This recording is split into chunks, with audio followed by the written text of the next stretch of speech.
master's in mental health counseling.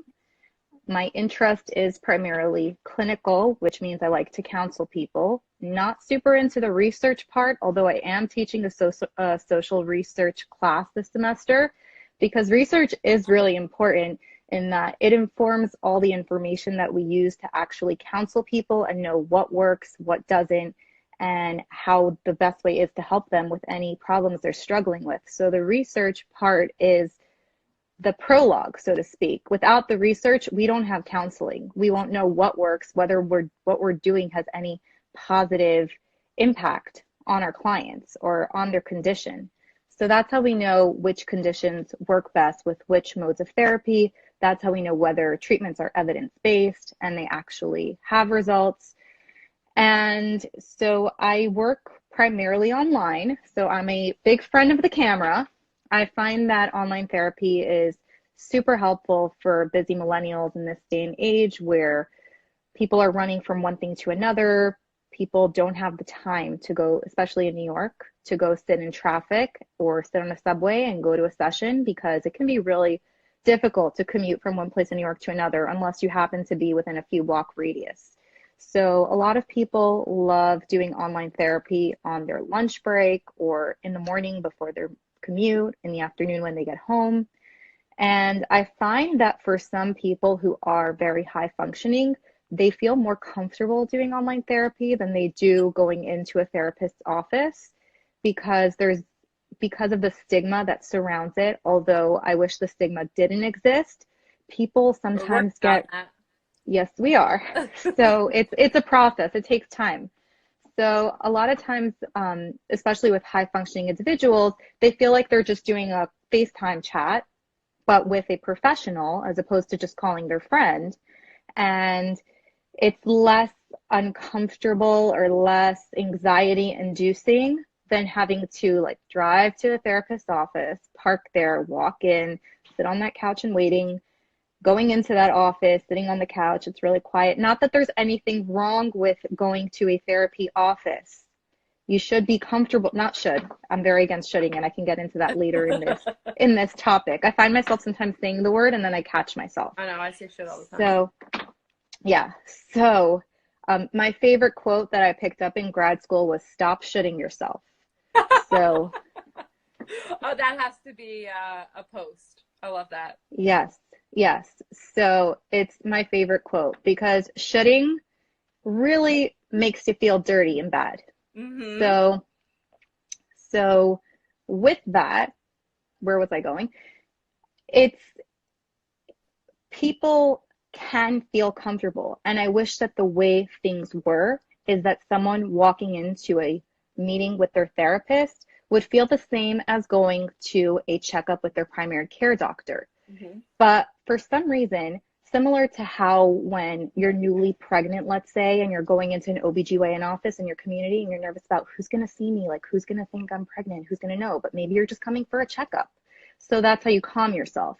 People might think I'm just coming for a routine checkup or whatever it is. Or if you're going into a doctor, if you're coming in for a recheck, or if lately you've been having some disturbing symptoms, you'll be very hesitant to go in because you want to see what are the results. Am I unhealthy right now?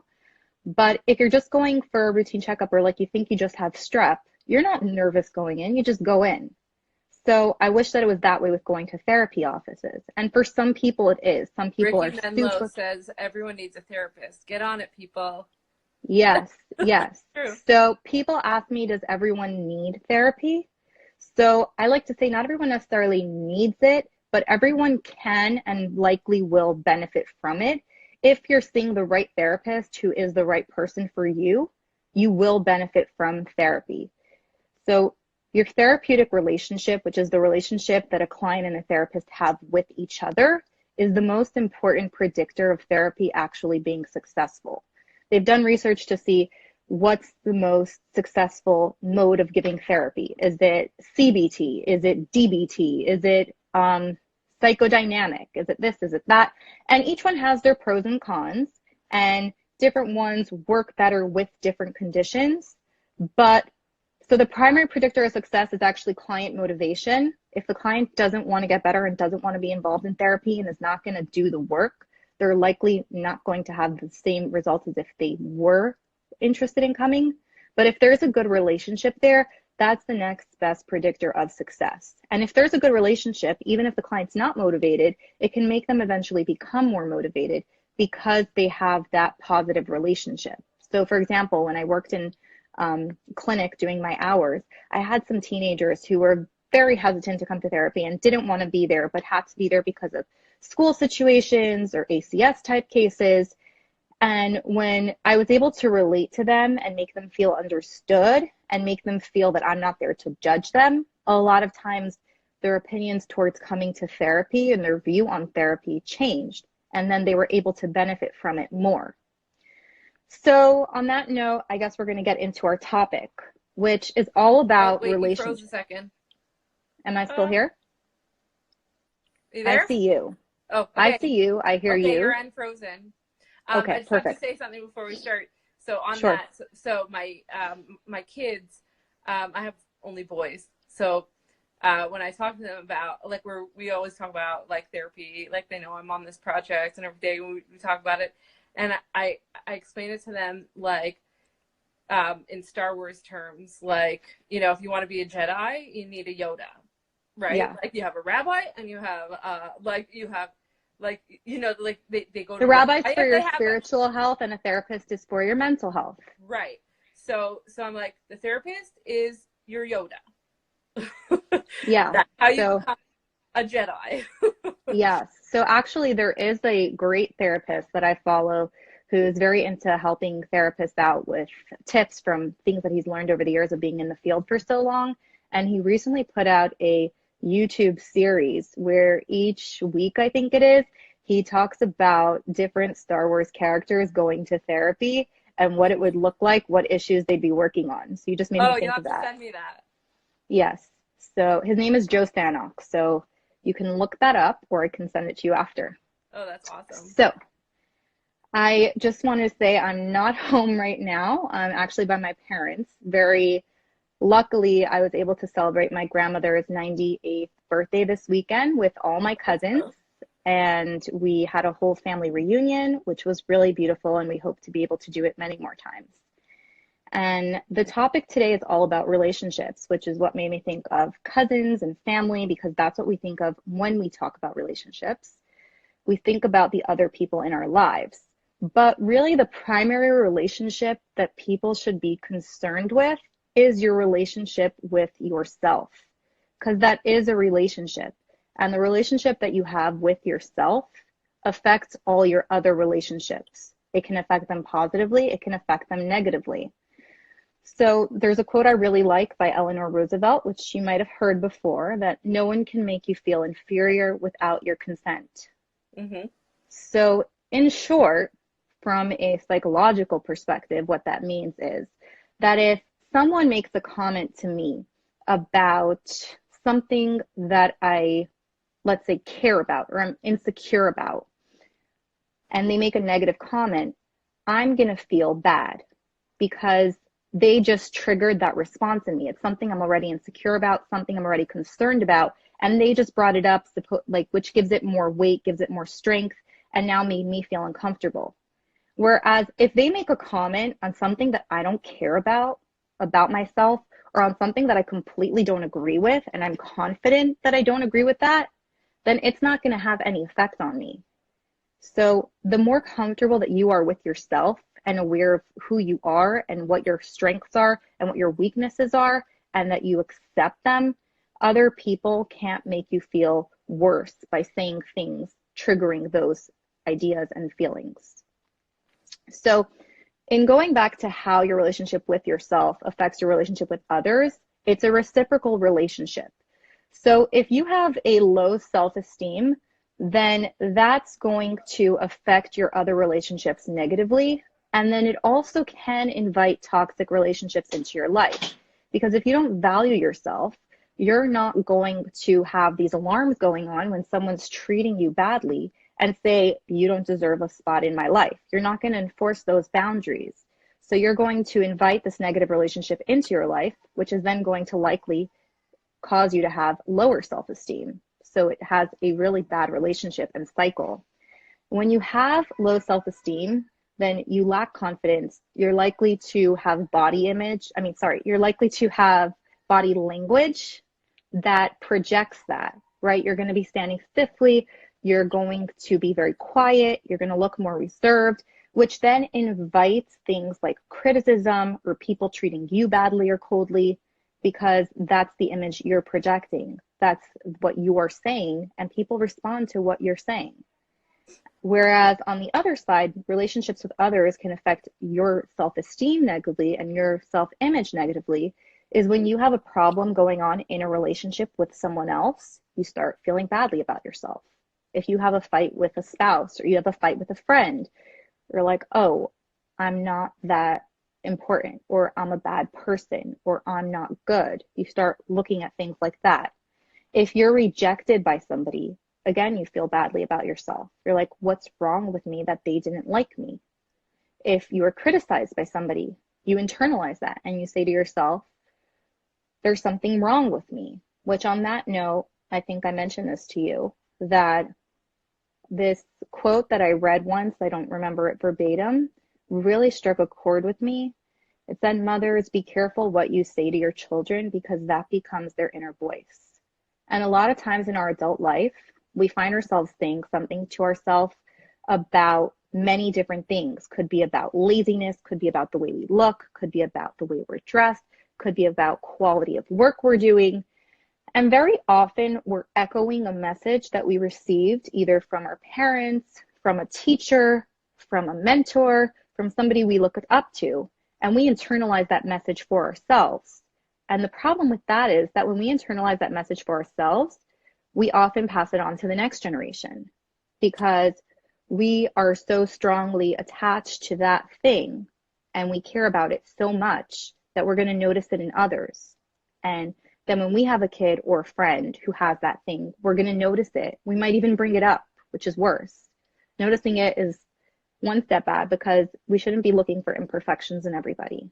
And even if it made you feel bad, like even if that voice made you feel bad, like we should work on it to not then project it onto other people around us. Because very often, if we feel insecure about something ourselves, then we look for that thing at other people around us for a couple reasons. It could make us feel better about ourselves that there's other people struggling with it. Or we could say, oh, they're worse off than me, so I'm not as bad as I thought, right? So when somebody feels threatened by, I don't want to use size because there's so much diet culture and everything about body image, but let's say something like smarts, because that's something more neutral. It's not something that we hear about in the media as often, that somebody feels smart or not smart, although I'm sure many people have insecurities attached to that. But it's not like if you don't feel smart, you're going to go starve yourself. Right. You might study a lot. So if you don't feel so smart, right, you're going to look at other people around you in your class, your peers, and you're going to say, hey, she's not smart, so it's not bad that I'm not smart, because other people are also not smart. Or you might look at other people around you and say, oh, she's less smart than me, so I'm pretty good off that I'm smarter than her. But then the second you're surrounded by people who you feel are smarter than you, you're going to feel really badly about yourself. So although in some instances it can help you feel better about yourself, it's not all good, because in some cases you're going to feel even worse about yourself. So it shouldn't be about who around me is better or worse. It's about looking at yourself and accepting yourself where you are and being okay with who you are, regardless of where anyone else is. Because if you compare yourself to others, you're always, always, always going to find someone who's more than you and someone who's less than you. So you can feel badly about yourself or good about yourself, but that's just temporary. And when I have clients that tell me that they're comparing themselves to others around them, I like to talk about up comparison and down comparison. So there's pros and cons to each. When you down compare yourself, meaning compare yourself to people who are less than you, you say, oh, look, I'm better off than them. I'm not so bad. That's a benefit. But a con of that is that then you're not motivated to be any better, because you're like, oh, I'm better than them. I don't need to do anything else. And it's not a positive thing to not try to grow, growing is very important as people. We're not meant to be in one place. It is important to accept where you are, but it's also important to see if there's something in your life that you would like to be better, work on it, but be okay with where you're at. And maybe you don't have anything in your life that you want to be better. But if you're not noticing it and you're not aware of it and working on it, many times you can slide back and then find you're in a place where you're not so happy because you didn't put effort into something that you care about, which then again goes into relationships, where a lot of times people look at the relationship they have with people they're in love with and they feel like, I don't love them anymore, or I'm not as passionate about it. So two analogies, one that I like and one that another therapist who I speak with uses. The one that I like is about a fire, right? If you have a bonfire, we just came off of Lag BaOmer. That bonfire didn't last till now, right? That bonfire is by now out. Did that mean that the bonfire wasn't big or strong? It was, but you stopped feeding it wood, you stopped giving it lighter fluid, and so it died out. You have to keep investing in it and feeding it to make it grow. Mm-hmm. And this other therapist, her name is Sheina Schochet in California. So she also works a lot with relationships. And she likes to use the analogy of a car. Let's say you have this dream car. Maybe it's a Ferrari. You buy this Ferrari, and 10 years from now, if you're not treating it properly, if you're not giving it the best quality gas, if you're not taking it in for regular maintenance, it is going to be a heap of junk. Mm-hmm. But you loved it so much 10 years ago. But you have to invest in it to maintain it and keep it what you want it to be, right? A lot of times when we lease cars, we just use the cheapest gas because we don't really care. But if you're buying a good quality car, if you want it to last, you have to give it that good gas. So same way with relationships, you have to invest in them. You have to put effort into them, or else they're going to become a heap of junk.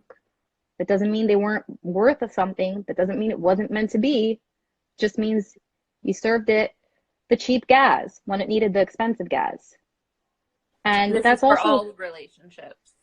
Yes, even with your relationship with self. If you feel confident, if you have a good self-image, if you are an optimistic person, if you're happy, but you're not investing in your relationship with self, so you're not taking care of your physical health, you're not taking care of your relationships, you're not doing things that help you relax, you're just working, just taking care of everyone else around you, you're going to experience burnout. And you're going to end up in a place where you're unhappy and you don't even know why, because you look around you and you say, I have a good job, I have family, I have people who care about me, but you stopped caring about yourself. You stopped giving yourself the gas you needed. So, and with that's friends kind of too. The most important, because yes. if you break down, like, you're not having other relationships. No. Which I know this quote is really overused, but it's so true.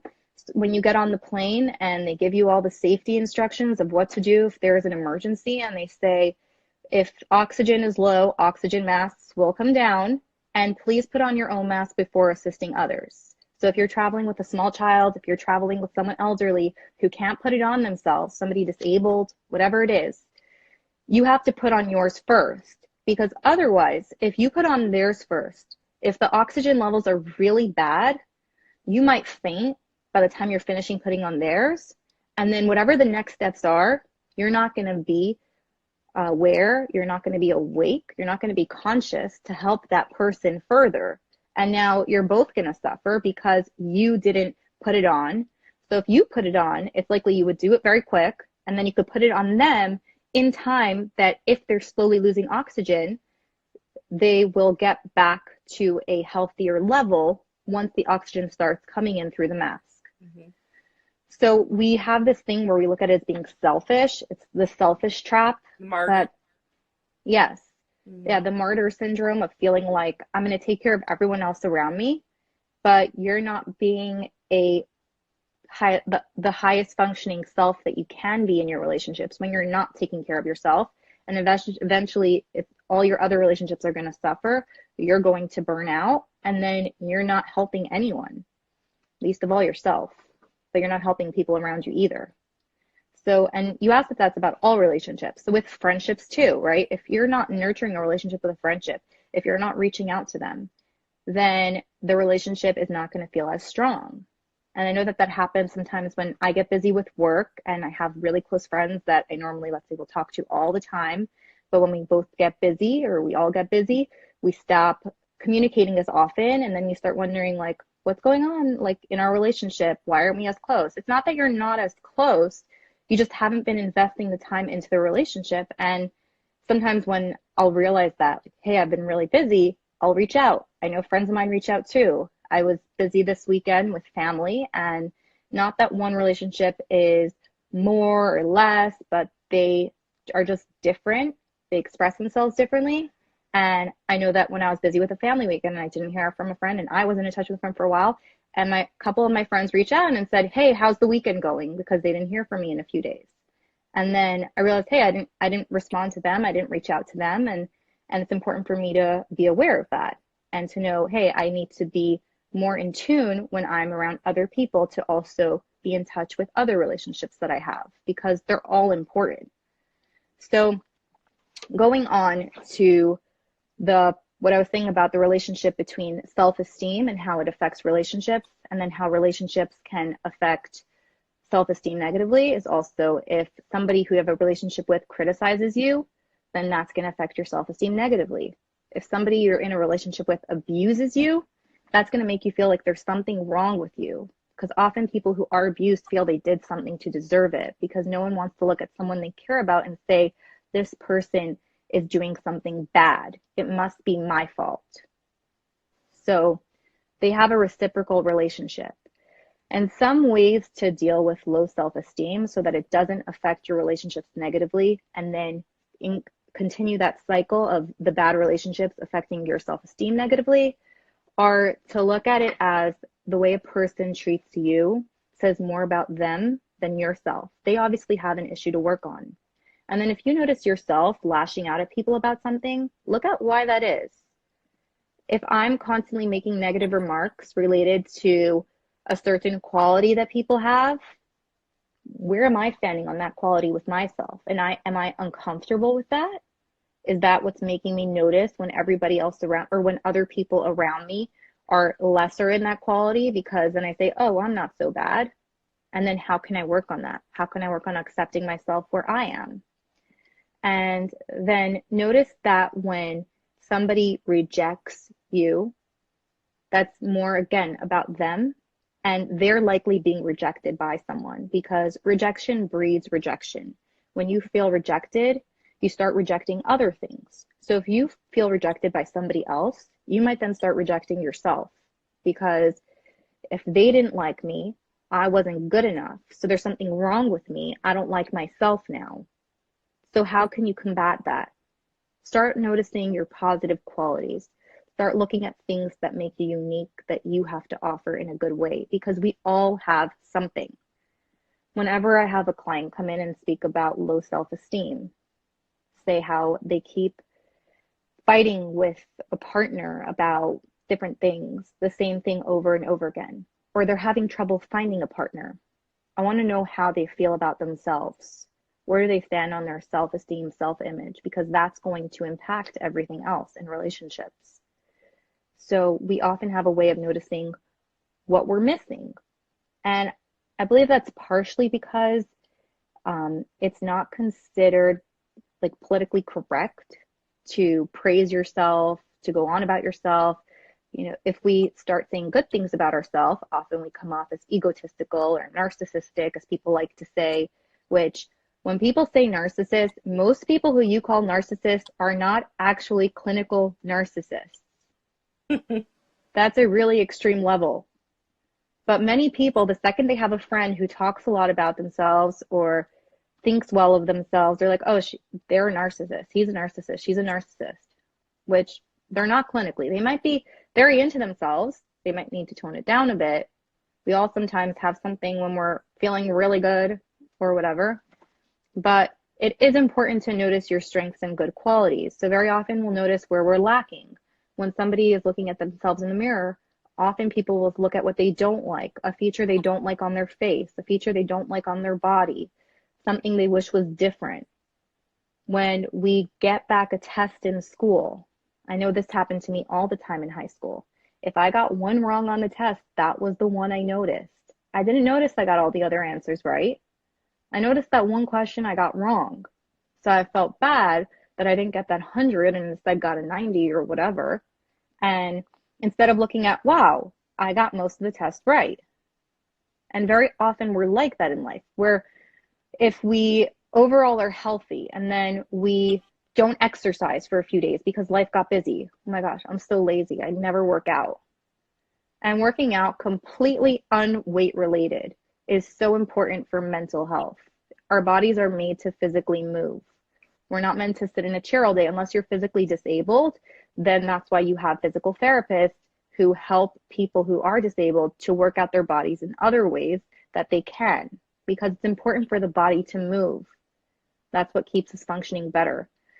I know some women who are in their 90s who still go to fitness classes, and that makes them way more physically agile than other people of similar ages who don't move as much. Like my grandmother, thank God, she's very mentally healthy, but she sits in my parents' house most of the time and she doesn't move around so much. And the harder that it was for her to move around, the less she moved around. And when you do that, you end up becoming less and less and less mobile, so that she gets very tired just walking down the steps or just walking from the table to the couch. So my parents didn't let her, we have a room downstairs, but my parents didn't let her move to the room downstairs because like she at least has to go up and down those steps. It's important to have physical health in your life. And physical health impacts mental health so much in terms of creating different neurotransmitters and different hormones in your body that help you to feel happier, help you to feel better. So it's really important for your physical and mental health. And then that's a way of physical care, which then again, this comes into how we take care of ourselves and our relationship with ourselves. It's important to take care of your basic needs. How often are you busy at work or busy taking care of your family or busy with something going on, and at the end of the day, you realize you didn't eat anything, you didn't drink enough, you didn't sleep enough because you were so busy, but then you're not feeling good. I know I get crabby when I'm not having enough sleep and not eating. And then that affects your other relationships negatively, which then invites criticism and hostility, which then makes you feel worse about yourself. So again, these things all have a cyclical relationship. If you don't take good care of yourself and you don't feel good, you're going to not have positive relationships, which then makes you feel worse. And it goes again and again and again. So on the topic of looking for good in yourself, it's also important to notice good in others. Because like I said, if you find yourself focusing on other people's negatives, that makes you feel worse as well, because you're going to start noticing your negatives. So if you adopt an attitude of noticing people's strengths and the positive qualities they have in their lives, you're also going to feel better about yourself. You're also going to create better relationships in your life.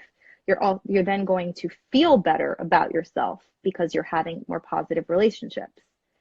And after you start looking at all the positives, reality is we don't all just have positives. We all have positives and negatives because that's just the way life is. Everything has pros and cons. Everybody has weaknesses. Everybody has areas they're less strong in. So that brings me to acceptance. So you accept yourself as you are. And like we said, if you accept a negative quality about yourself and you say, hey, I do this and I'm okay with it, then if someone criticizes that quality, it's not going to bother you because you're okay with it. You recognize you have that, you're aware of that quality, you accept that quality, and you're fine with it. So one quality I have is I like to talk a lot. So in session, I don't get to do that so much because I try to listen to what clients are saying. But I know sometimes with friends or personal relationships, I'll go into a lot of detail when I say stories. And mostly siblings or close friends are the ones who will comment about it because other people don't necessarily feel comfortable about it. And when they make that comment, like you're going into too much detail or whatever, if I was insecure about that quality or if I hated the fact that I have that quality, it would make me feel really bad every time I heard that. But if that's part of the way that I talk and the way that I relate to people and the way that I have conversations, then I'm going to be feeling badly about myself over and over and over again. So I accept that about myself. And then I had somebody once ask me, like, oh, so you know you talk a lot. And I'm like, yeah, and I'm okay with it. But then that person made sure to point it out over and over again anytime I'd be talking to them. But that says more about them than about me, right? So, and I noticed that with that person. So I just don't really talk much to that person because they don't appreciate what I have to share. My belief is that, yes, I know I talk a lot, but people who like talking to me, people who are talking to me over and over and over again, obviously appreciate me and don't mind that I go into so much detail. And they'll make a gentle reminder if they're not interested in every single little detail about the story. And then I'll try to be brief. But if somebody's going out of their way to comment on it just because they can, and they're like, oh, so you're aware of it, so I can tell you, and they're doing it from a not nice place, then I just won't talk as much because I don't need to invite that toxicity into my life. I like But that. it's important to not just another therapist that I follow wrote a really important post how in this day and age with boundaries and toxic relationships, a lot of people are too quick to write certain relationships off. So the second some conflict comes up, oh, they're toxic. The second we have a bad interaction, they're toxic. The second you feel uncomfortable, they're toxic. No, not always. Sometimes that should bring some awareness to us. Maybe they have a point. Maybe there was a nicer way for them to make that point, but maybe they have a point. So, but if everybody else around you is toxic, then wouldn't you want to look inside yourself and be like, why is everybody toxic around me? Exactly. So that's what my point. Like, be aware. Right. That was my point. My point is that you should be aware. You should notice if you're writing off relationships too quickly. When I was saying that's toxic, I wasn't saying that factually. I was like giving a scenario of a person where they're going through all these situations where they're having all these different interactions that they don't like, that make them feel uncomfortable. And they're like, oh, all my relationships are toxic. So if all of your relationships are toxic, have some self-awareness, look inside yourself, see, am I being too sensitive? Am I having incorrect expectations of what relationships are supposed to be like? Do I have incorrect expectations of what relationships, what's okay and what's not okay? Because sometimes we do have incorrect expectations because we read something, we watched something, we heard something. A lot of times people will look at friends who are married or friends who are dating and they'll say to their partner, I guess we're not meant to be because so-and-so never fights. Do you fight in public? Do you like scream at your spouse in public? Do you get into these like debates in public? Maybe, maybe not, but usually not as intensely as it would if it was in private. So you don't know what's going on in private in other people's relationships. So you can't, or like Facebook, right? People, or Instagram, people are onto social media, how it can be very superficial. You see people posting about how much they love their spouse, and then you think, hey, my spouse doesn't care about me as much because they didn't put up that post. That post doesn't make them love you more or less. That person decided they wanted to share something. Are they actually close with each other? Maybe, maybe not. But they created an image, they created a caption, and they put it out there. It's not necessarily fact. It could be they love each other. I'm not saying that necessarily all PDA relationships are not real. Maybe some are. But it's important to look at things and say, am I being realistic on how I'm basing my expectations on this? Or is it not realistic to base my expectations on this? And in terms of accepting yourself and what makes you unique, that doesn't mean that I say, okay, I'm perfect. I don't have to change anything because I accept myself. And that leads me into acceptance and commitment therapy, which is a type of therapy I really like. It's one of the newer ones that came after CBT, DBT, all of these. It's very mindfulness based. And those are all concepts that I love and I think work well with a lot of issues, especially with things like self-esteem and relationships. So acceptance and commitment therapy is that you accept who you are, where you are.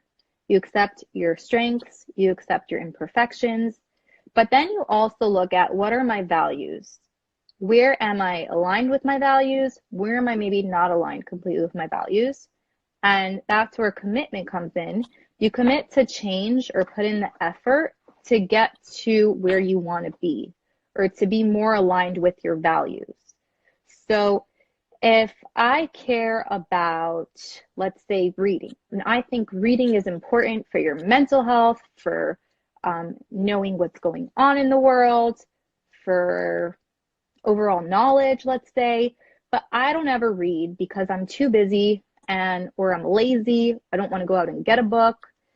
So I can say, okay, I'm fine with that. I don't read, but I'm okay with that. But if that's a value that's important to me, and I think reading is important, then I have to figure out what's a way that I can incorporate reading into my life more.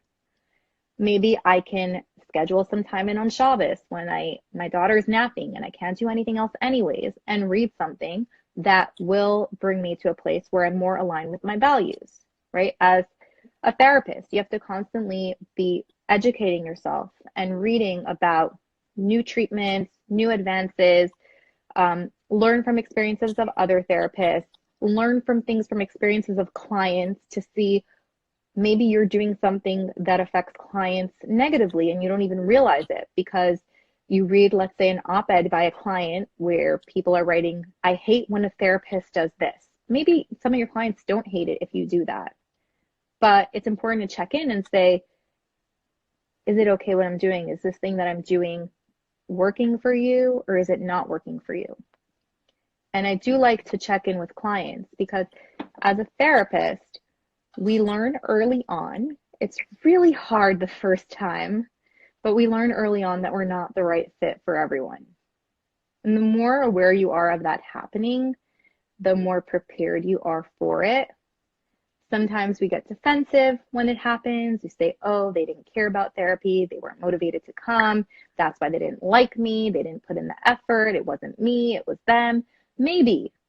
But if you're getting defensive, say, am I getting defensive because I feel there's something wrong with me?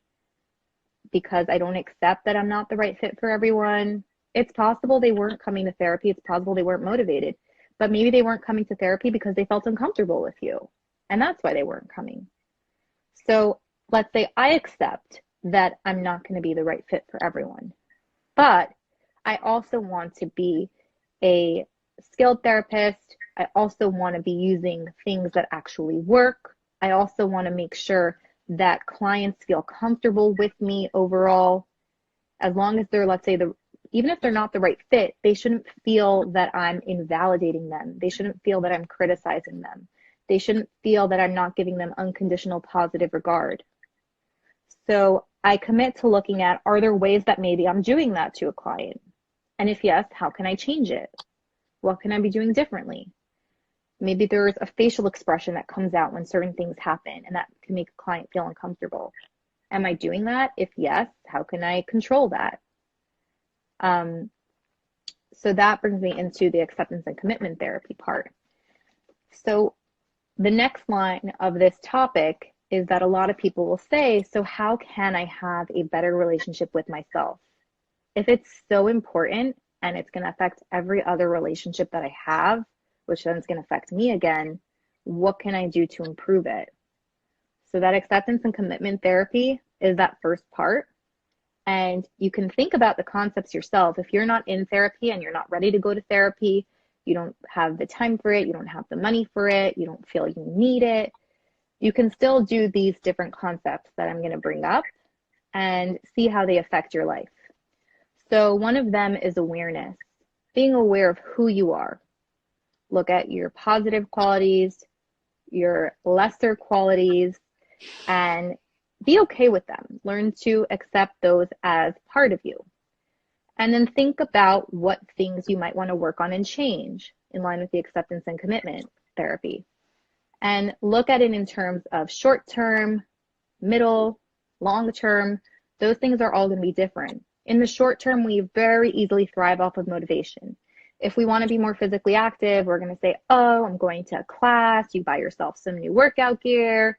I know some people in my life who, whenever they decide they're going to try out a new sport or get physically fit, they go out and like buy an exercise journal. They buy all the gear. They buy new equipment. They sign up for the priciest gym membership. They go for that first week so excited that they're pulling off this investment they made. But then motivation wears off. That reward part of motivation wears off very quickly. We get used to it, which ties in a bit to happiness, that scientists have found that we have what's called a base level of happiness, and different experiences of things that happen in your life could increase your level of happiness. But then the second that you get used to that thing, you're going to slowly go back to where you were before. So if somebody is depressed, let's say, and they just feel like they're depressed because they're alone, which that's not the only reason they're depressed. That could be one of the reasons, but there's other things going on. They say, as long as I'm with somebody, I'll be happier. They get engaged, let's say, or they have a boyfriend or a girlfriend, and suddenly they feel better. You see, I was right. But then as the relationship, the novelty of it wears off, they're going to slowly revert back to where they were. Mm-hmm. But instead of looking at it as, what are some consistent changes I can make, they're going to say, oh, this wasn't the right relationship. Or, oh, maybe I'm just not meant to be happy. And there are different habits that you can incorporate into your life to increase happiness, but you have to be consistent about them or else it's not going to keep going. So if somebody, let's say, has high blood sugar and they're trying to control it by taking medication, by being physically active, by eating a healthier diet that can help regulate their blood sugar levels, if they slowly stop doing those things, their blood sugar levels are going to skyrocket back up, because you have to be consistent about habits. Same with taking care of yourself, investing in your relationship with self. You have to consistently bring habits into your life that can make you feel more positive, happier, better with yourself. So the long term is about maintaining the habits that you have and not dropping them, because then you will roll back into where you were before. Be curious about yourself. Be curious about what things excite you, what things interest you, and have basic self-care. So that means eating food, working out, sleeping, drinking water, making sure you don't put yourself into dangerous situations that are going to make your stress levels skyrocket, being kind to yourself. So a lot of times when people think of being kind to yourself or being a friend to yourself, so they really mess up, do something bad, and they say, okay, it's fine. I'm going to be kind to myself. I'm not going to criticize myself or get upset that I did that. Being kind to yourself is not about shirking responsibility. It's not about saying, oh, that wasn't important. It's okay, I didn't do that. Being kind to yourself is about not aggressively blaming or criticizing yourself. So for example, if you come late to an important meeting, some people think being kind to myself is saying, okay, it's fine that I was late. It's not so bad. It's okay. Like, it's not so bad that you were late maybe, and maybe it's okay that you were late, but that's not what being kind to yourself is about. Being kind to yourself is not starting to say, oh my God, you're a terrible person. You were so late. You're the worst. People are going to hate you. The meeting's going to go terrible. No one's going to want to listen to you because the whole meeting was bad. I mean, because you came late, so now everything is going to go wrong. So that's not being kind to yourself. Being overly aggressive and critical of yourself is not being kind. But it is to say, okay, I was late. I accept that. I was late. It wasn't a good thing I did, but I was. But in the future, I don't want to be late, so I'm going to try to aim to be early, or I'm going to make sure to take care of certain things beforehand so that I don't end up being late. I'm committing to change. Because if I'm beating myself up about being late, then that's obviously a value that I care about. I care about people looking at me as punctual. So beating myself up is not going to change it. It's just going to make me feel worse. And then I'm likely going to project myself negatively. We have self-fulfilling prophecies all the time. If you come into a meeting that you were late to and you criticize yourself and say, oh, it's going to be terrible, then you're going to walk into that meeting, you're going to look uncomfortable, you're going to be stressed, so you're not going to perform at your best, and then the meeting's not going to go well, and you're going to say, oh, you see, the whole meeting messed up because I was late and I'm no good and I'm terrible. But if you accept, okay, I was late, I'm bothered by the fact that I was late, but I'm going to accept it, and I'm going to figure out what I can do differently next time to avoid this happening again. Because if it's important to me, I don't want it to happen again. Then it's important also to have realistically optimistic behaviors, attitudes, and perspectives. So if I want to, let's say, be on time, but I live in a place that is an hour away, and my kids, let's say, if I have kids that all are going on the bus to school, and the bus only leaves 45 minutes before the meeting, then, and I have to be home to put them on the bus, then as much as I'm going to say I'm going to prepare and I'm going to be ready, I'm not going to be there on time, because if it's an hour away, then I will be 15 minutes late if I can't leave till 45 minutes before. So you have to be realistic about what you can do. So I can tell them when they set up that meeting, I need it to be 15 to 30 minutes later to make sure that I can be on time. Right? So I know you sometimes have complications that come up with people that you schedule, and you'd rather they tell you, hey, I need to start 15 minutes later because I can't be there on time, than for you to be sitting around just waiting around for them to click on and say, have to talk yourself if you don't want to be the main show. Well, that just stinks for everybody listening, not me. Well, people probably taken more from you than you think. That's you looking at yourself negatively, but start looking at your good things. Going back to noticing your positives. So you have to have realistically optimistic attitudes, and also have a personal crisis plan or an awareness of your coping skills. So things are going to happen in your life that are negative, that are uncomfortable, that break you down. It's just inevitable. Life is not perfect. So you might get fired from a job. You might lose someone who's important to you. You might have a really bad accident, even if you're the best driver, because someone else on the road is not the best driver and banging into you. Bad things are going to happen.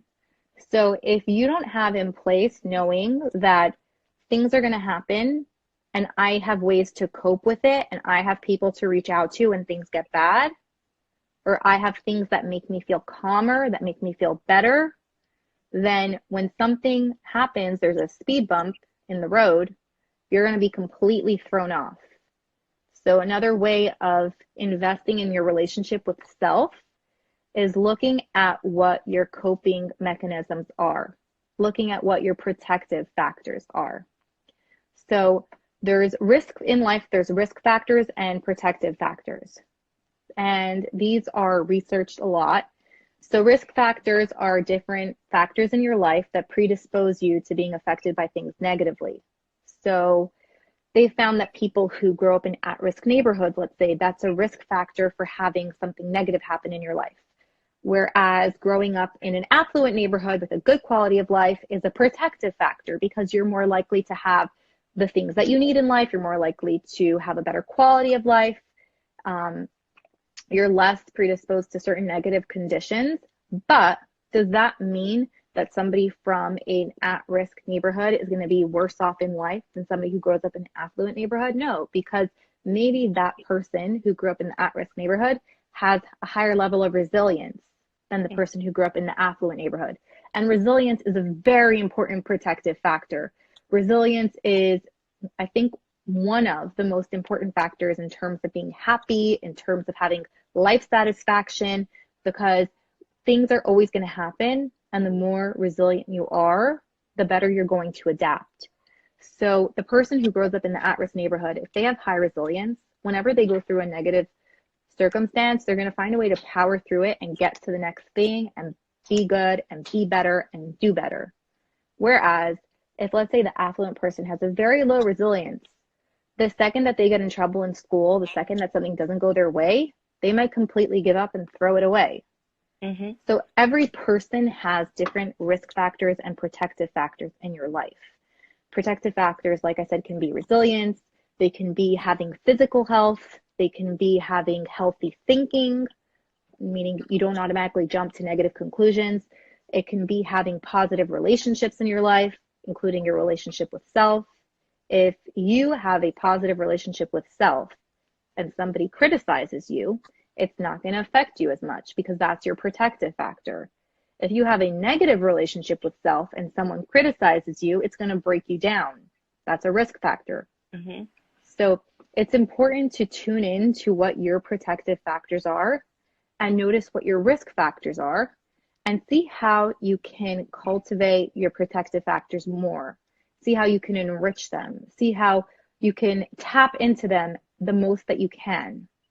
If you notice that one of your protective factors is relationships in your life, that you have good family around you, you have good friends around you, nurture those relationships. Make sure that they're present so that when you need to tap into them, you can. Incorporate good habits into your day that start you off positively. A couple that I really like are journaling in general because it helps you be more aware of your feelings and recognizing them and accepting them. And I also love gratitude journaling, which is where you could do it every day. That's what the research has been done on, but some people do it less consistently and it's still helpful. So you journal about 3 to 5 things that you are grateful for in your life. And research shows that gratitude journaling increases self-esteem, it increases happiness, it lowers stress, and so many other benefits. It's a really great thing for you to do, as well as meditation. Meditation is also great for being aware, accepting things, just being present. When you're anxious, you're generally anxious about something that's going to be, something that happened, something that other people are thinking. You're not present in yourself. Whereas when you meditate or you have mindfulness, you're present in the moment with yourself where you're at. And a client recently told me that Amazon Echo, I think it is, or is that Echo? I'm not sure, but you can Google it. Apparently they have this thing, that command that you can say, start my day, and it actually walks you through a great gratitude journal exercise and through a meditation to start your day. Because research has shown that those are positive things to incorporate into your day to have a good day. So they made it as part of this command that the Echo can do. I think it's the Echo. That's so cool. Yes, it really is. And then also speak to yourself differently. Notice language that you're using with yourself. And often, again, this ties back to messages you received as a child that you're echoing. So if you heard, oh, you're so lazy, and you find yourself saying you're so lazy, change that language. What does it mean you're lazy? Maybe you're not lazy. Maybe you're just not interested in the thing you have to do right now. If your mother always said to you when you had to clean the room, you're so lazy, start cleaning, and you find yourself realizing that the house is a mess and you tell yourself, I'm so lazy. Maybe you hate cleaning. Maybe think about ways around that. Can I hire someone to come clean for me if that's in your budget, if that's important to you? Can I make it more interesting? Can I call a friend while I'm cleaning to distract myself? I hate cleaning personally. I do too. So Yeah. my mother never called me lazy, so I don't feel lazy without doing it, but I also don't like when things are a mess, even though I don't like cleaning. So if I have to clean, I'll often put on a podcast or something just so that it distracts me, and then before I know it, I'm done.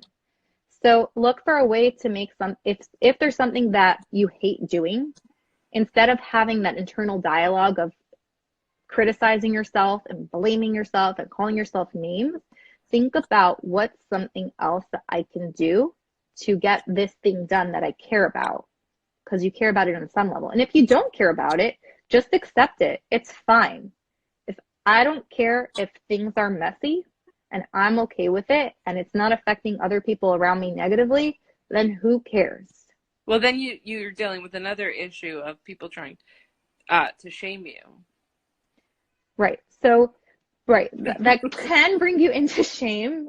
But what I mean by it not affecting other people negatively, if you have roommates or you're married and you make messes and it really bothers your spouse or it really bothers your roommate, you're not treating them fairly. You're not respecting their boundaries.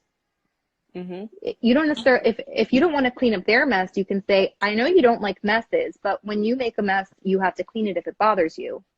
But I'm not respecting our home and the place where we are if I'm constantly just throwing things around or if I'm not straightening up, if they really care about it. I'm being disrespectful to them. And when you are in a relationship, it's also about respecting another person's values, as long as they are not dangerous or bad or negative to you. So I just want to see, I have a question here. Ooh, I just froze myself, I think. It says, I'm on a lunch break at work, but do you have suggestions for journaling topics, good places to find anxiety meditations? Okay, so on the topic of meditation, yeah, maybe they're in a different time zone. No, Israel would be in the middle of the night. In California, it's like 7. Maybe they're like in Australia or something. Maybe. One of those kind of countries. So on the topic of meditation, I absolutely love a channel on YouTube called the Mindfulness Movement. They have meditations on all different topics, all different lengths, with music in the background, without music in the background, and they're guided meditations. Some of them are more guided than others. So what I found with a lot of clients of mine, when we're in the present day world, if we just try to meditate by just sitting there and putting on some music in the background, we start doing to-do lists in our minds. We start thinking of where we have to go. We start thinking of a fight we had with a friend, all different things. Oh, okay. They have a night shift. Okay. That must be hard, but amazing the work that you do helping those in the hospital. So when we have all these things popping into our head, we're not being mindful. We're not actually meditating. We're just having a break to get worried about all the other things going on in our minds. So I really like guided meditations because they don't allow you to kind of lose focus and start doing to-do lists in your minds. They guide you through different things to picture, different ideas to think about, or it might just be like mantras that you're going through in your head. So the Mindful Movement, the channel on YouTube I just mentioned, they have one I really like. I think it's a 20-minute guided meditation on being present. They have ones on healing. I used a lot with clients when I worked in the clinic who had a lot of physical worries and ailments. So it guided you through ways to think about that, because we know that mental health and physical health are very interconnected.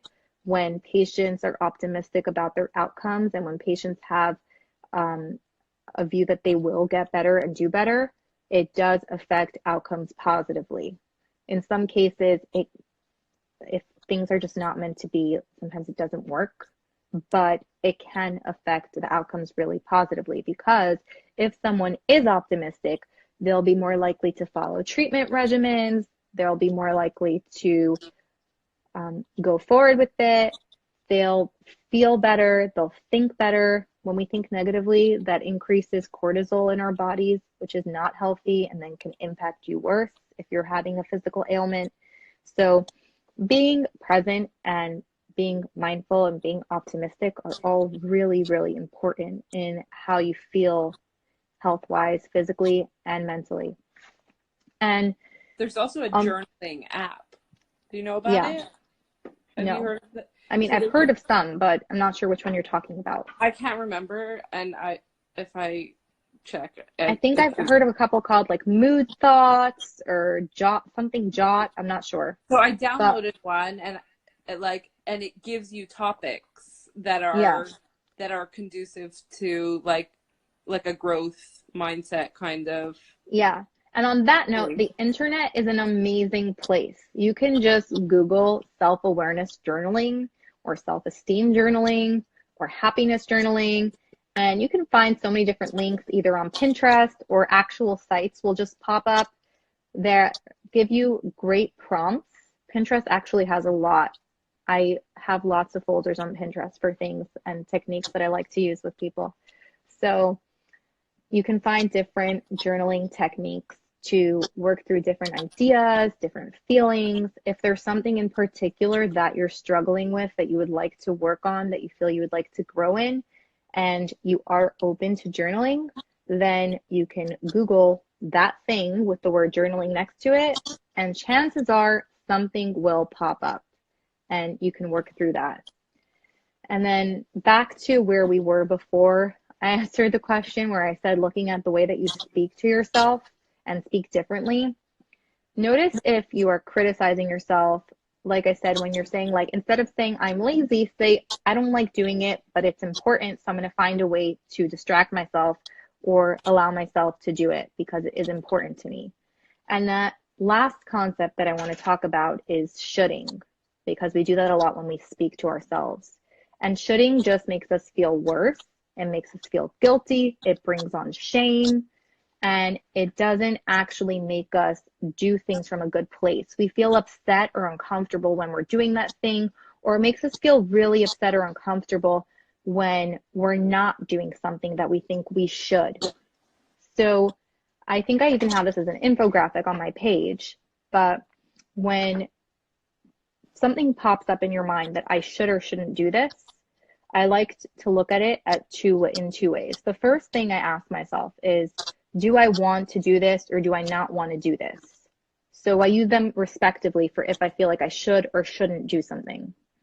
So if I feel like I shouldn't do something, I ask myself, do I want to do it? I shouldn't do it, but do I want to? If I think that I should do something, I say, do I not want to do this thing? Like sometimes we feel like, I really should bake that cake for the fundraiser. I don't really want to, maybe. Maybe I'm tired. Maybe I'm busy and I don't want to. But want is not the only thing. You also have to think about consequences. Because in this day and age, a lot of times people are like YOLO or whatever, and we don't need to think about what comes next. But in life, there are consequences. Mm-hmm. Yes, you want to live in a way where you experience things and you don't close yourself off because of fear, but you also have to look at things potentially having consequences, and are you okay dealing with them? So let's say we go back to this example with baking the cake for the fundraiser. I don't want to. I'm too tired. But am I okay with everyone knowing that I didn't make a cake for the fundraiser and the other people in the community did? If I'm not okay with that, yeah. Right. Okay. So if you're okay with that, if you're okay with that, then don't bake that cake because you don't want to and you don't care what other people think. And but if you do care what people think, and then you can do some more work on that if you're looking too much at what others think. But if you care about that, then go bake that cake, because otherwise when you go to that fundraiser or whenever you bump into somebody from your community, you're going to feel uncomfortable, you're going to feel embarrassed, and you're totally going to give that off, and then they're going to respond to that, and then you're going to feel even worse. So also look at consequences, but also look at it. So I want to give another example where it doesn't come into what other people think, because that's something that you should work on. You shouldn't be not should and shouldn't. Sorry, I'm saying those words, but when you do something, it's better to come from a place of actually caring about it yourself innately. It's an important value to you, not because it's an important value to others and you so desperately care about what others think. Because if you base your self-image on what others think, it's going to be very flaky, because you're always going to find people who think highly of you. You're always going to find people who think negatively of you. Mm-hmm. And if you base it on that, you're going to constantly have swings of ups and downs based on what other people around you are thinking. And so let's say another example even in this same example, right? So I don't want to bake this cake, but the consequence would be that there's going to be one less cake at this fundraiser. But how would that affect it negatively? Not so much. Like maybe if your kids would want you, because maybe it's like a fundraiser for your kid's school and your kids would be a little bit embarrassed if you didn't provide something. Right. So if my kids would be embarrassed, then again, though, that's them caring about what other people think, but that's normal in life to care about what other people think. So you sometimes have to take that into account. But let's say you were selling tickets for a fundraiser, right? This is a better example in terms of this consequences thing. If you were selling tickets for a fundraiser, but you don't want to sell tickets, so you're not going to sell tickets, the consequence is going to be that less money is raised because you didn't sell any tickets. Or let's say when I was in school, when I was in high school, we had productions every year. And at the end of the year, we had a Shabbaton where we would go to, it was usually Orlando. One time we went to Georgia, and we'd stay in a hotel or a townhouse or something, and then we'd go to a park the next day. So if you didn't sell X amount of tickets for the production, then you had to pay more money for the Shabbaton. So let's say a lot of people in school are uncomfortable calling people and saying, do you want to buy a ticket to my production? Or asking people, do you want to buy a ticket to my production? They don't want to sell the tickets. But they're not okay with paying that higher price when it comes to Shabbaton. If you're not okay with paying that higher price to Shabbaton, try to figure out a way that you can sell those tickets that feels comfortable for you, or that doesn't feel so terrible for you. Again, and that goes back to the cleaning. I don't want to clean, but I'm not okay with somebody else in my life who experiences that mess feeling disrespected or feeling like I don't care about what they want. So That's I'm good. going to clean even though I don't want to, because I don't like the negative impact it's going to have if I don't. Mm-hmm. So that's the shoulding thing. And I think we are over time already, and So doesn't look like we have any more questions. So we had a few people kind of talk about that they wanted to talk about marriage, siblings. I'm just looking down. okay. You're saying it from the questions you had before. Yeah. More siblings, more marriage, siblings. um,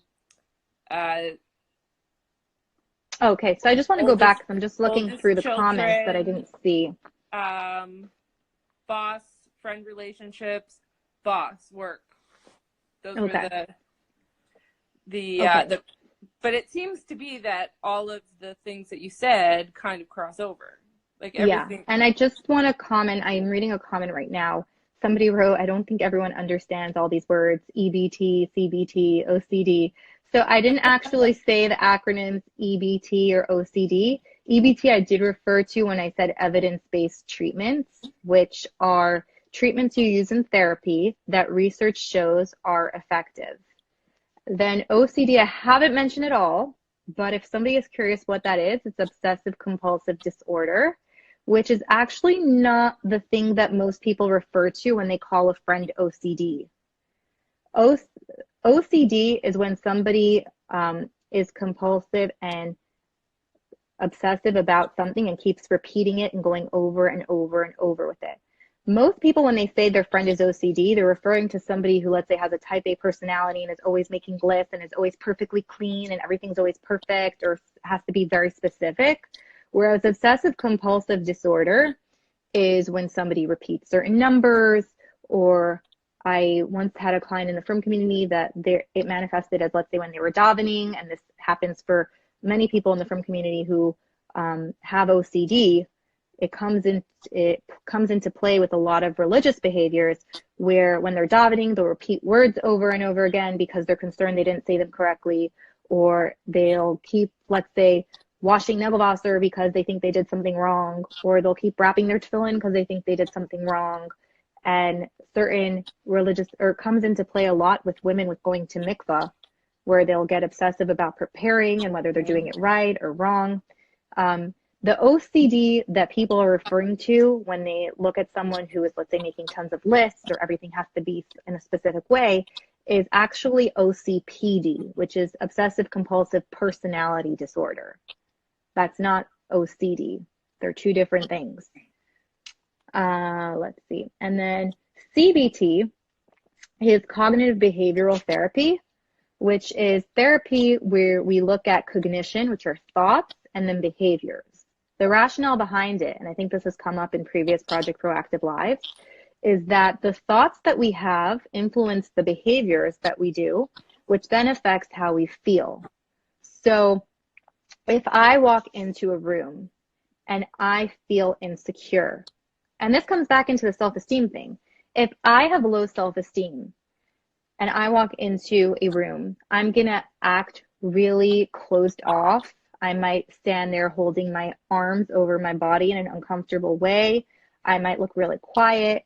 I might look interested in being there.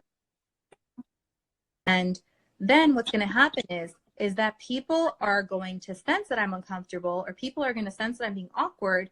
They're not going to come up to me.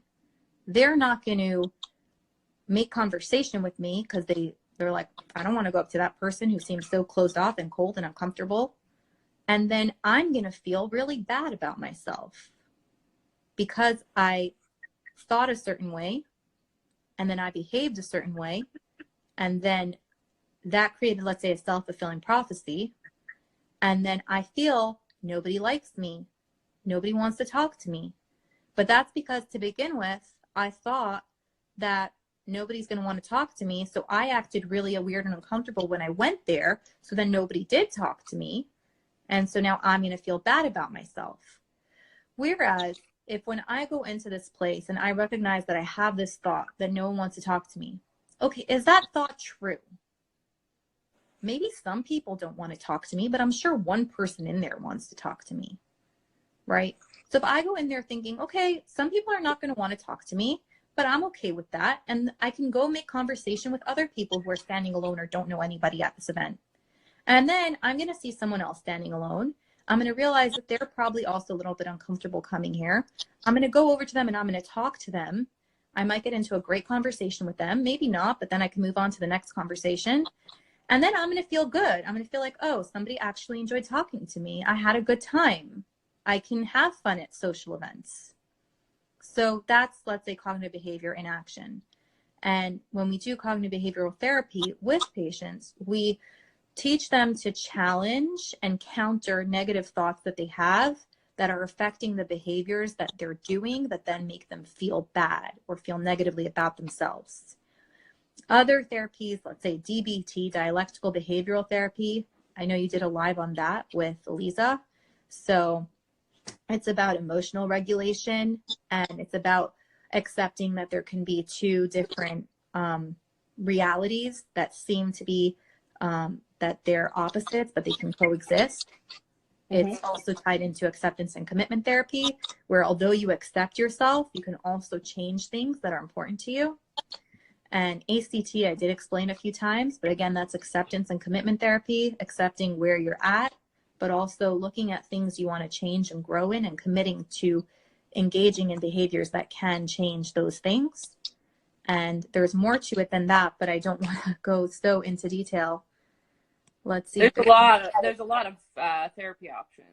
Yes, there are many therapy options.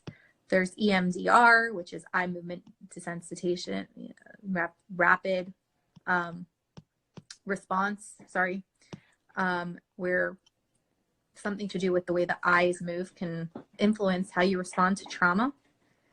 And that's EMDR is actually really good with trauma. I'm not trained in EMDR at all, but I know that it does help a lot of people. Let's see. Gittel Wig said, my husband always reminds me about the difference between want to do and need to do. Right. So want and need, that can tie into the shoulding thing. So a lot of times people say, I need to go to my friend's l'chaim. Do you want to go? You probably want to go. If you didn't really want to go and you were okay with dealing with the consequences of not going, don't go. If you don't show up to your friend's l'chaim and you're in the area, it can affect your relationship negatively because they're going to feel you don't care about them if you didn't show up for this important life event. So if you don't want to deal with that, then go, even though you don't really want to.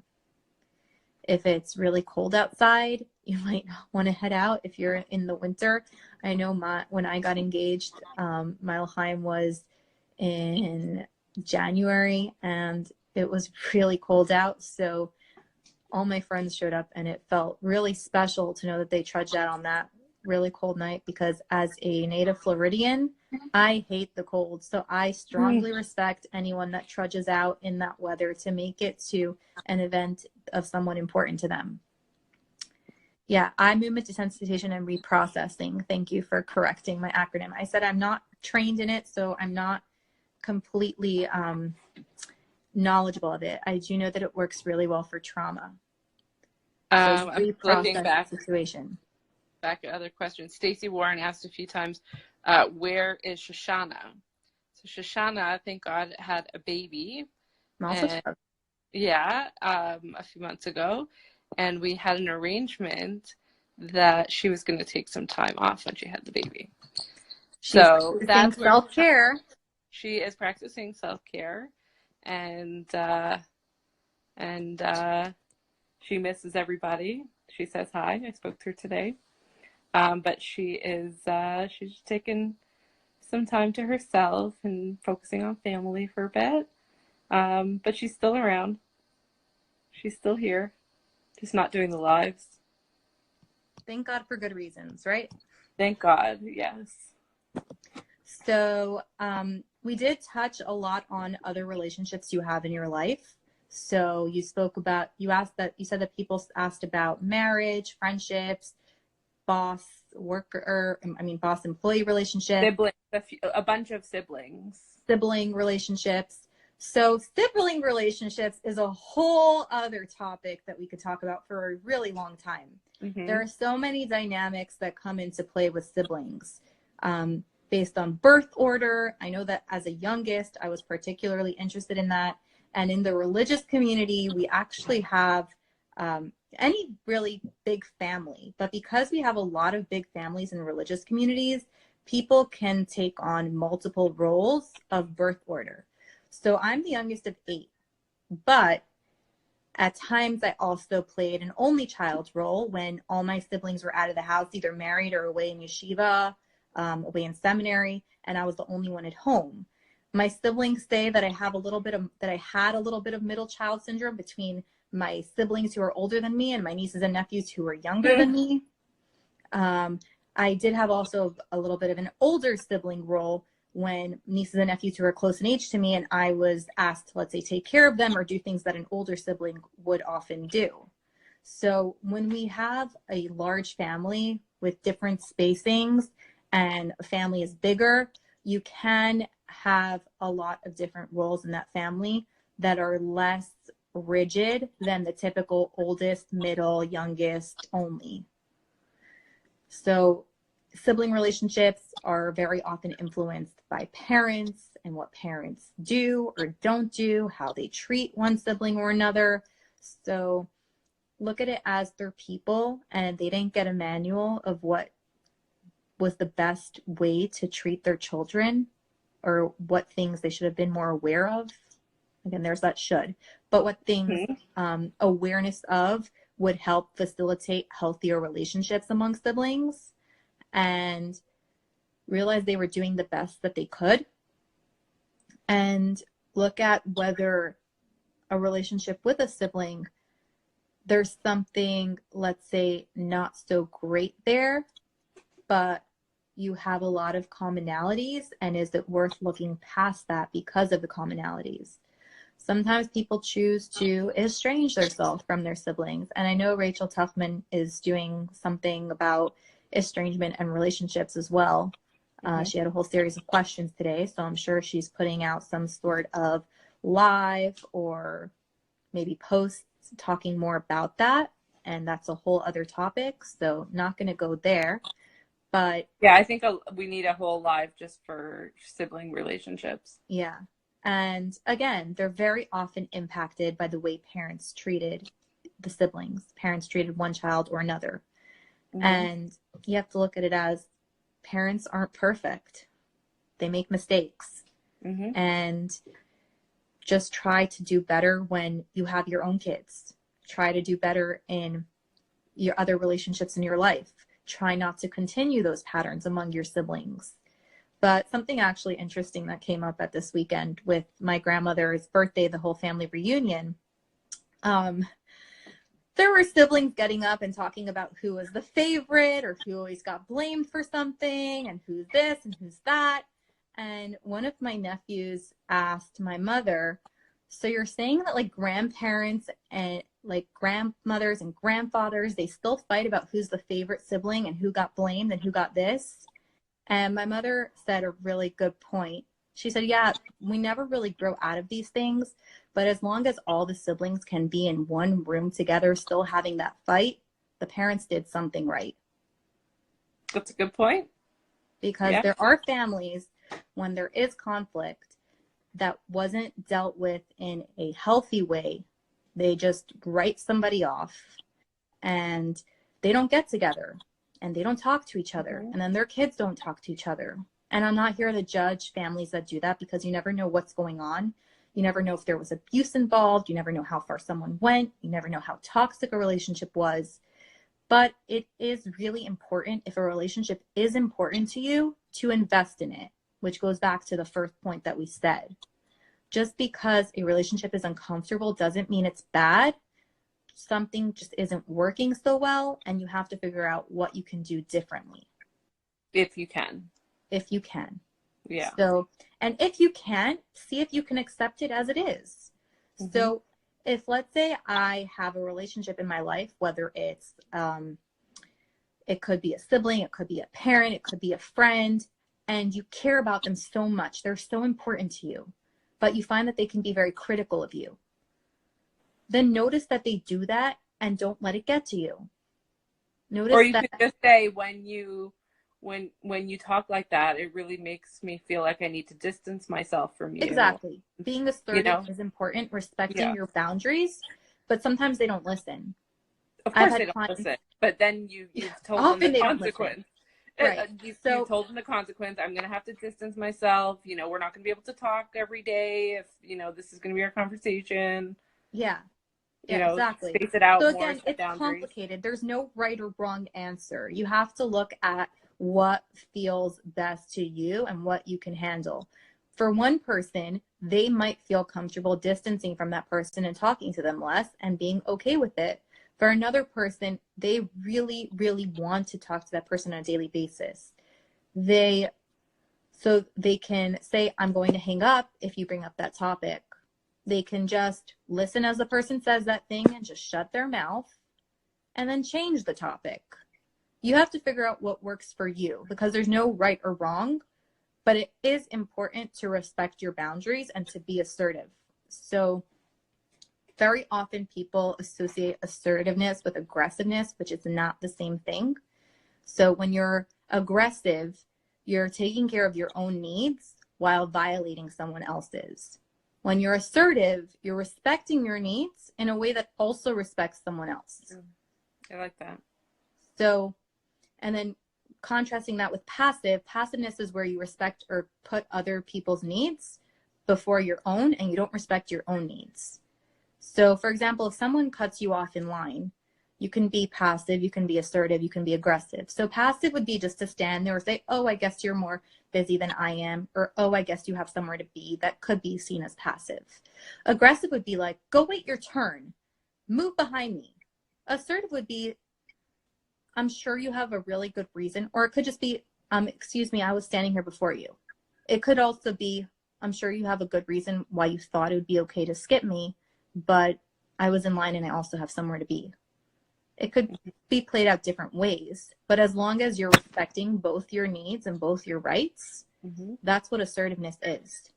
So in relationships with family, with friends, there's gonna be conflict.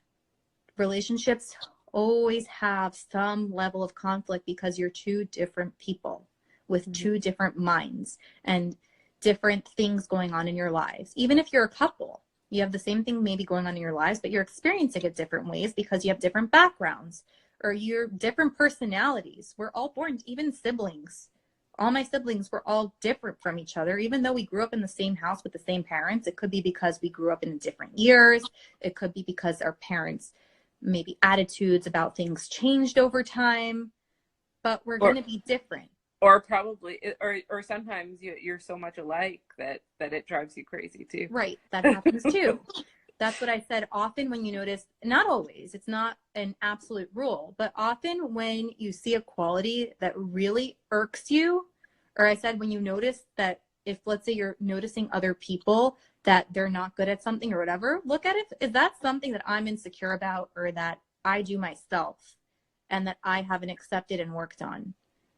And if you notice that, then try to work on that, because then once you come to a place where you're okay with that and you worked on it, you're going to stop noticing it as much in other people. You're going to stop getting triggered by it in other people. You're going to stop getting as annoyed by it in other people.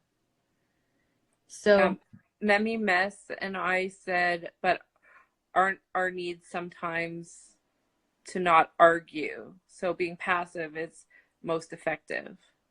So not arguing in a relationship is not what being passive is. But again, also be aware of circumstances around you. For example, if you happen to be in a bar and this like macho guy walks in, or it could be not even a macho person, it could be anybody, and they seem really drunk and really cuckoo and they start making comments at you and you know they're drunk and they're not thinking logically right now, maybe it's not best to confront them. Maybe it's not best to be assertive with them, because then you could be putting yourself in danger. Be aware of circumstances around you. Sometimes it's not safe to be assertive. If it's with, me, my mess, and I. Oh, me, my mess, and I. Oh, okay. That's so cute. So notice when being assertive is not necessarily safe. If it's because you're in an abusive relationship, seek out help for that. There are helplines, there are people there for you that can help you work through that can support you through that.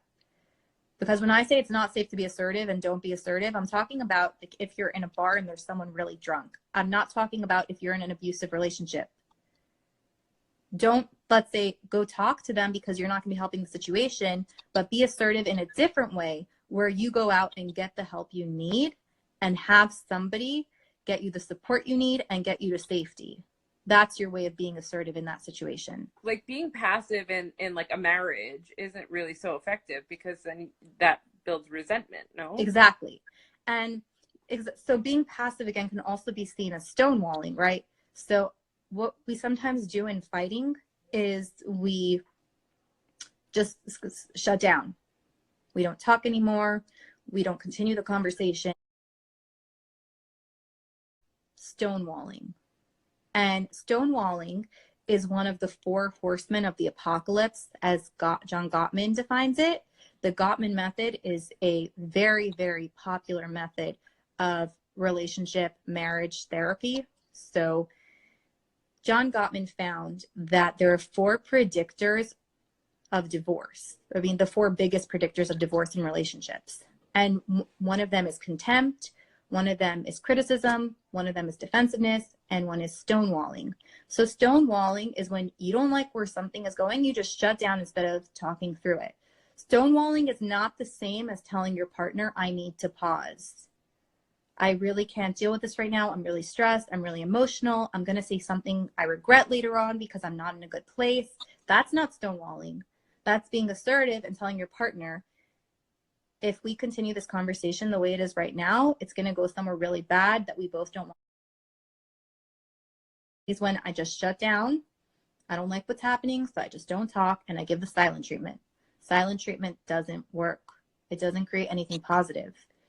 If you feel you need to give the silent treatment because things are just getting too intense, tell your partner, tell the person you're talking to, I can't deal with where the conversation is at right now. Can we revisit this when we're both rested, when we're both fed, when we're both more logical?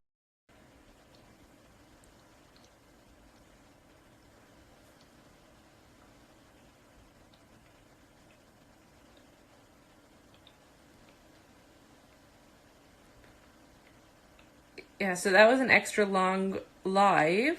We're just going to get back together on here to we're saying. Thanks everyone for joining back with us. Here we are again. Okay. So I'm not going to go over so much because we're already more than a half hour over time, but I do think closure can be very important and didn't want to end it off like in the middle of a sentence.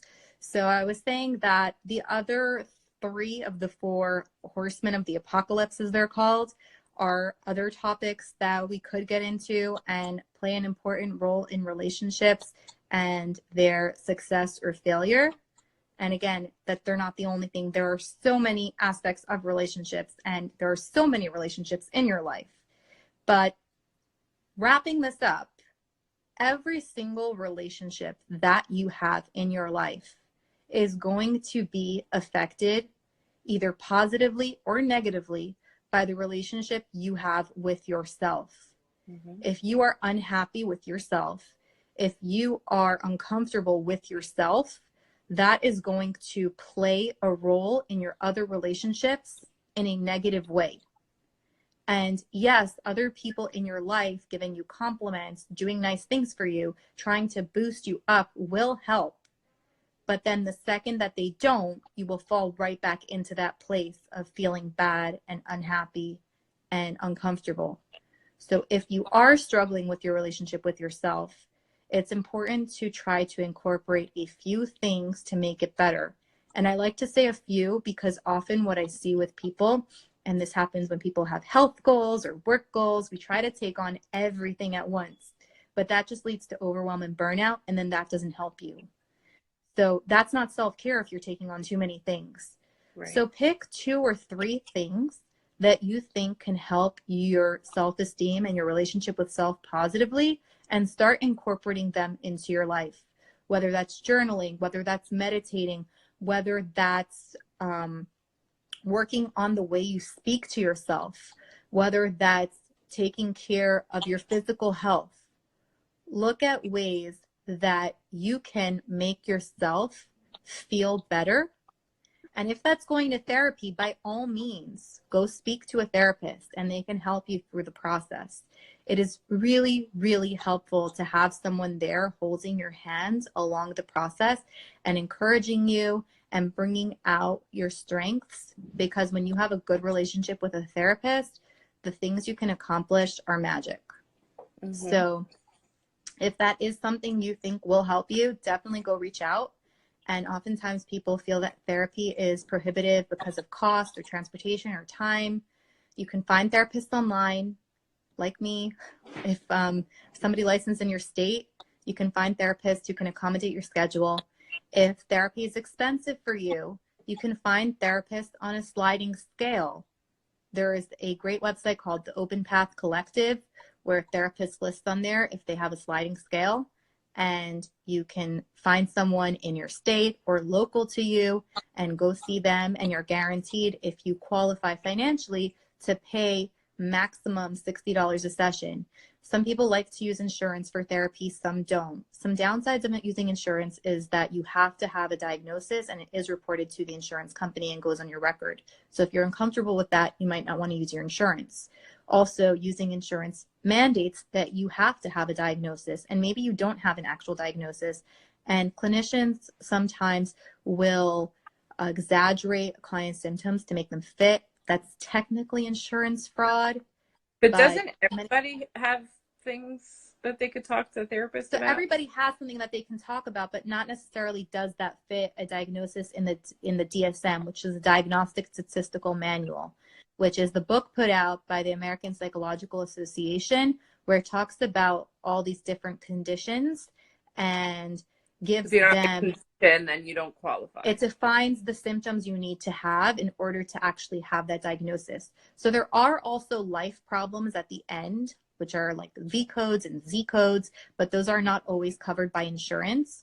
So sometimes if somebody's going through something, a clinician will diagnose someone as having adjustment disorder, or a clinician will diagnose someone, let's say with self-esteem issues, as either having depression or anxiety, but they don't necessarily actually fit anxiety or depression. They don't necessarily want that on their record, in which case you wouldn't be able to use your insurance unless the therapist was, trying to exaggerate the symptoms, or if you were comfortable with that going on record. So you can find someone sliding scale, or Another thing is if you find a therapist you feel is a really, really good fit and they don't have sliding scale and you think it would really benefit you to work with them, look at if there's areas in your life where you can cut down on something to put that money towards therapy. So whether that's cutting out some purchases that aren't necessary, finding cheaper service options for certain things. People find money for a lot of things in their life. So if therapy is important for you, try to find the money for it. And if you can't, try to find a therapist with sliding scale, or even if a therapist doesn't list themselves as sliding scale, reach out to them, because sometimes if the therapist feels that you'll be a really good fit with them and they can really help you with your issue and they feel a good connection, they might open a sliding scale slot for you. So there are always options. And I guess we'll end off on that unless anybody has any other questions. Okay, I don't see any other questions here. So if you do have other questions, Rebecca, then definitely just reach out to me and I'll try to give you my responses. Awesome. Okay, All right. Have a great night. All right, you two, thank you so much. Bye.